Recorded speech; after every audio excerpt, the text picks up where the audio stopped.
Yengilmas Habibning qo'qonlik shogirdi borligini bilarmidingiz? Bu sportchini eslab qoling va do'stlaringizga videoni tarqating. Bekzod Abdurahimov 1998-yil Qo'qon shahrida tavallud topgan. Bekzod ham sportga otasi orqali kirib kelgan.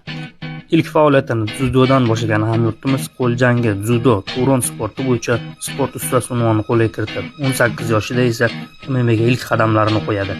İlk g'alabalarni qo'lga kiritgan Bekzodga yaqinlari Nurmagomedovning Dog'istondagi maktabga borishni tavsiya berishadi va maktabga boradi. Sinovlardan muvaffaqiyatli o'tgan do'stimizga hattoki Islom Mahachev o'z uyidan joy beradi. 6-7 yillik mashg'ulotlardan so'ng grappling bo'yicha Dog'iston birinchiligida qatnashishga Bekzodga ruxsat berishadi va faxrli 3-o'rinni qo'lga kiritadi. Shu yilning iyun oyida Dog'istonning Maxkala shahrida Abdulmanap Nurmagomedov xotirasiga bag'ishlangan MMA qoidalari bo'yicha xalqaro turnirda hamyurtimiz 57 kilogramm vaznda tengsiz deb topildi. Musobaqaning eng yaxshi sportchisi deya e'tirof etildi. Videoning ikkinchi qismini o'tkazib yubormang.